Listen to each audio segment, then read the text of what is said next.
The following presentation is for mature audiences only. Who are you? He's a fine man. All hell is broken loose. He's a great broadcaster. He's a very powerful guy. Absolutely brilliant. Feared by men, adored by women. He's a smart boy. It's patriotic. It's no big deal. It's the end of the world. I might as well tell you now. He's a monkey. And how you doing, ladies and gentlemen, boys and girls, children of all ages? Welcome into another edition of The Wyldeside with Eric Clark. I am your host, Eric Clark, saying thank you for taking time out of your busy day to give my little video a watch and a listen. If you like it, like it. If you think other people are going to dig it, give it a share. Make sure you're subscribed to the YouTube channel and you're following me on all the social media platforms I have linked down below. That way, if there's a band, song, video, something you'd like me to check out, you can hit me up with a DM or you can leave it in the comments below. If you are going to leave it in the comments below, do me a favor, join the I Concur Army. The ICA is worldwide and growing, and all you have to do to join is give the comments a cursory glance. If you see that your suggestion has already been made, or you see another suggestion that makes you go, hell yeah, all you have to do is like that original comment and below reply with I Concur. That'll help my old burnout resin-coated DJ brain get everything into a nice little list and put it in the handy-dandy notebook. If you are going to hit me up with a DM on social media, please, no spamming, unless it's actual spam.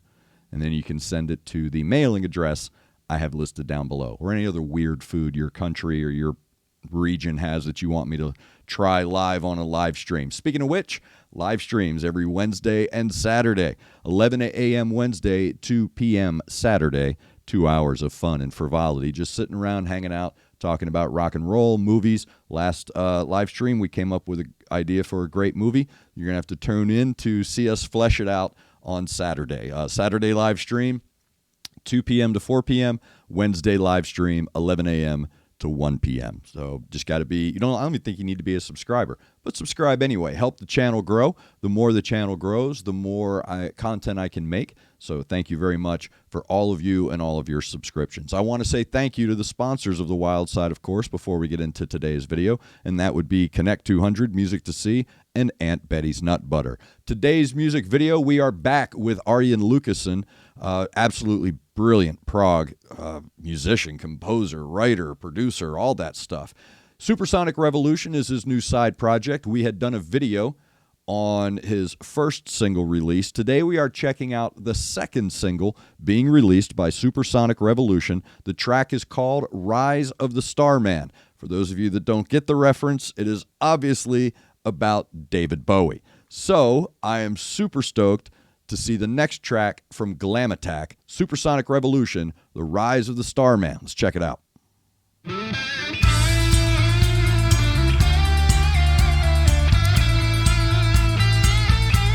Right off, man. Come on.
All right, there you go. Supersonic Revolution, Rise of the Starman. Obviously, homage tribute to the rise and fall of Ziggy Stardust, David Bowie.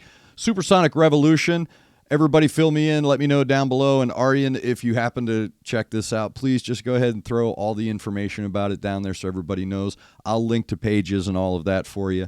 But if you can just give us some background, some details that maybe we don't know, that would be awesome because you're awesome. Again, just a fantastic collision of generational influence that is also steeped in this beautiful blend of modernity. So all of the colors that are being created here are obviously traditional in their security tone. So when you're listening to a new track or you're listening to new music or music with which you're unfamiliar, what you're looking for that you may not know you're looking for is tone. Right, these tones that your brain and your body and your core, the part of you that's affected most by these things, they're picking up on certain stuff. And this track just has this, again, because Arjen Lucassen, I've likened him to Jeff Beck in the past, and I will continue to stand on that he reminds me so much of Jeff Beck in that he's an artist, he's a musician, he's a rocker who doesn't need a band. He wants a band.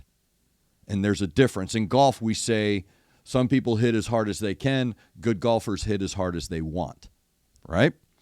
So I liken it to Arjen Lucassen in that no matter who is involved, they will either A, be forced to bring it, meaning you've got no choice, bro, but to hit this level. Or he knows they can hit that level, and that's why they're there. And all of his creations are brilliant. They're steeped in prog. They're steeped in blues, psychedelia, glam. All of it is there, even through the 80s thrash, and everything is involved. But what makes Arjen so brilliant in his songs is the proper construction and layering of that track. I talk about measure. And I don't mean measure as in on the musical page on the frets, because I don't understand any of that. I don't know. I can't read music or any of that.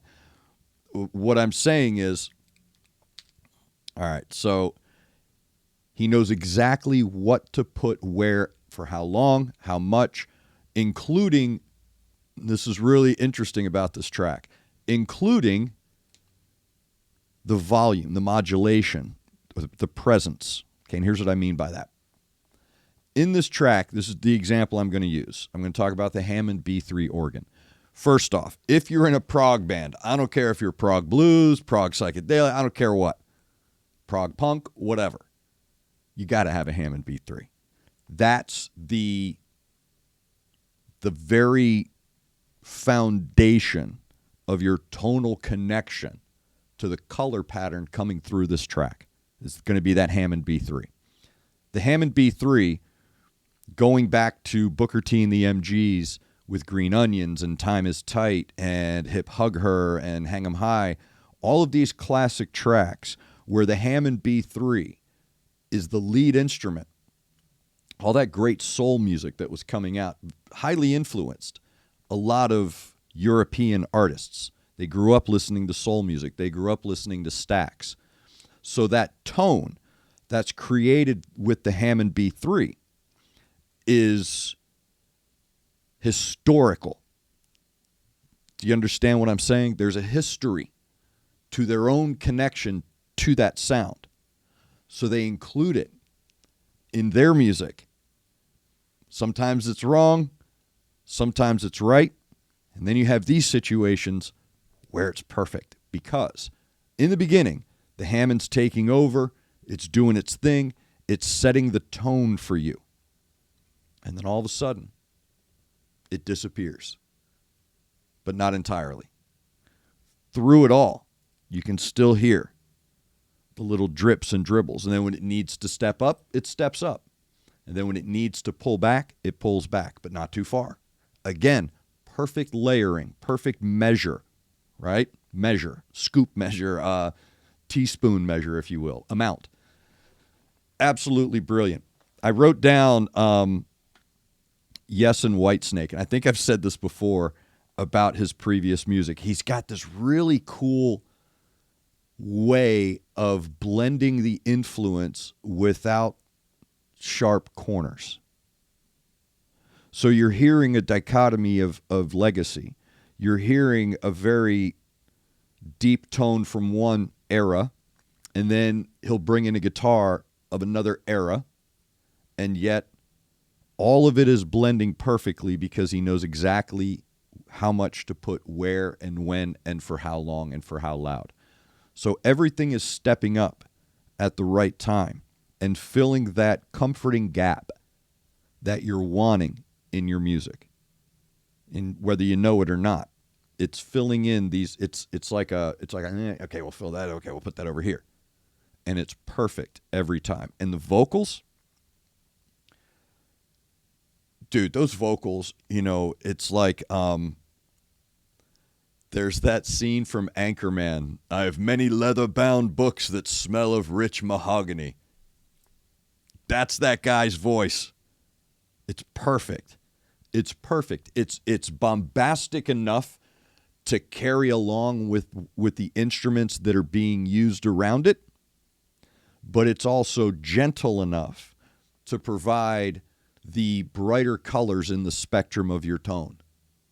So it's brilliant. His vocal control is brilliant. The way he fluctuates between octaves and ranges is just perfect. Again, very wide and thick and rich in its tone, but no sharp edges. And there's no onsets or offsets.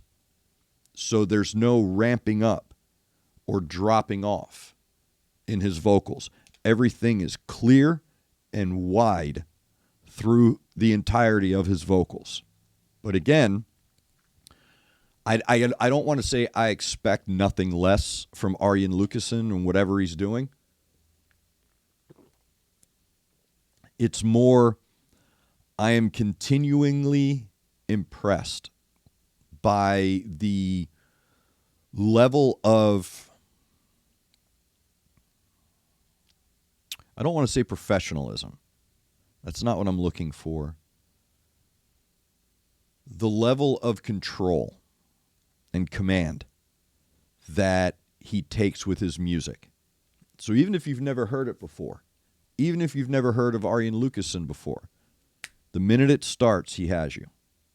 And that takes a specific type of talent to be able to do that. So very well done. Again, when you're talking about Glam Attack, this album, Supersonic Revolution, it's all homage and tribute to the prog glam, the glam prog of the 70s.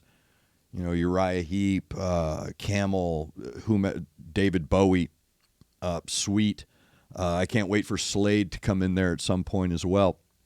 So he's doing a great job with the first song I heard and then this song. It's like, dude, you can it's almost like a time machine, but not. Because you're not, it's not an old tune, but there's such a traditional legacy to the tone that as soon as I heard it, I'm like, what is that? That's something. That's good. That triggered something in me. That made me go, oh, I know this melody. I know the melody. I know the hook. I know the time signature, whatever. It was familiar to me. And when you take a Hammond B3, and this is something else too I don't want to overlook with Arjen. Really what was being created here, the Hammond B3 was just doing its thing. So you've got the Hammond, and it's creating this tone, and sometimes the tone is thick and wide and nasty and gnarly, and it sounds like you're getting ready to jump up out of a church pew and scream hallelujah, right? So it's got this big, thick, rich tone. And then it will come down into that background tone again, right? It'll come back into that, oh, yeah, by the way, he's still playing the organ back there. You're listening to the guitar solo, you're listening to the drums, and all of a sudden you're like, oh, yeah, there's this organ the whole time playing in the background. But along with it, so if you really want to see something cool, watch footage of The Who playing.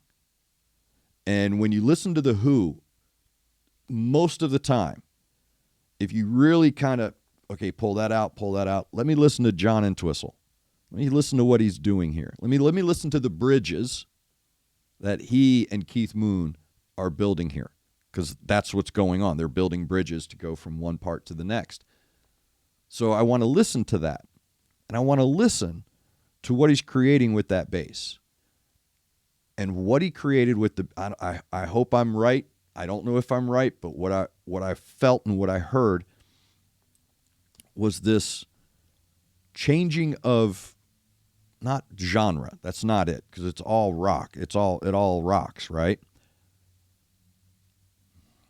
Changing mood. Let's go with that.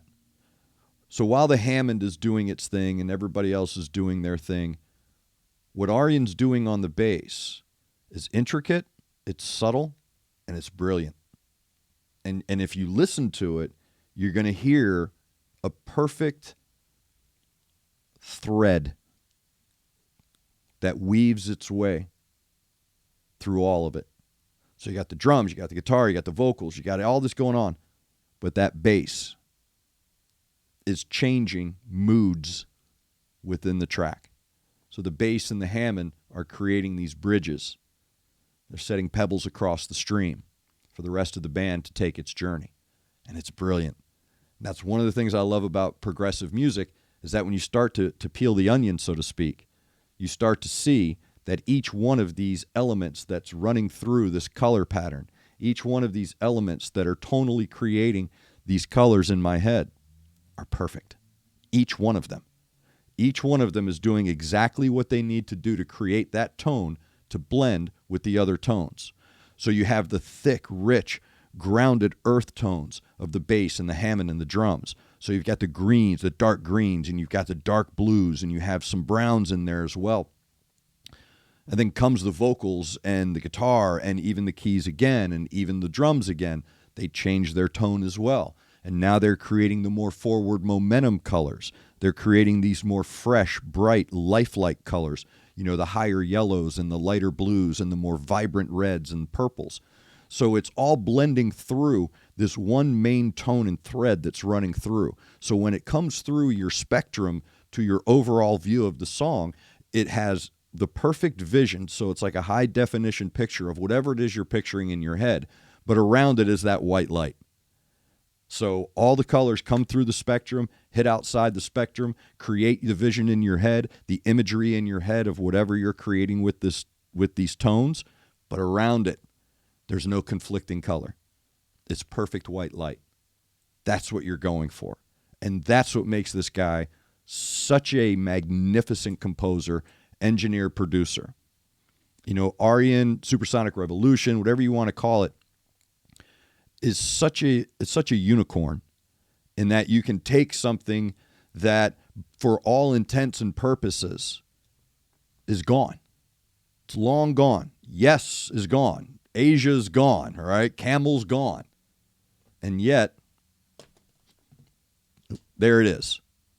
So it's brilliant how he's able to take a historic tone that speaks to one moment in time and create a universality with it, a connecting universality that steps into modernity and carries with it the legacy, so that you're allowed to add your own modernity to that history. It's just brilliant the way he does that. So thank you very much. I think it was one of my Facebook friends that was like, hey, you got to do the new Arjen. So thank you very much for that suggestion. I appreciate it. Again, Arjen Lucason's Supersonic Revolution, The Rise of the Starman. Check it out. I've got everything linked down below. So thank you very much for that suggestion. Thank you to Connect 200 Music to See and Aunt Betty's Nut Butter, proud sponsors of The Wild Side with Eric Clark. All of my social medias are linked down below. Make sure you are a subscriber to the channel. Don't forget about the live streams every Wednesday at 11 and every Saturday at 2 Central Time here in the U.S. Thank you very much for taking time out of your busy day to watch my video. Make sure you're looking out for each other. Make sure you're looking out for your neighbor. Try to do at least one good thing a day. Almost did two. One good thing a day. I am Eric Clark, and this has been The Wild Side.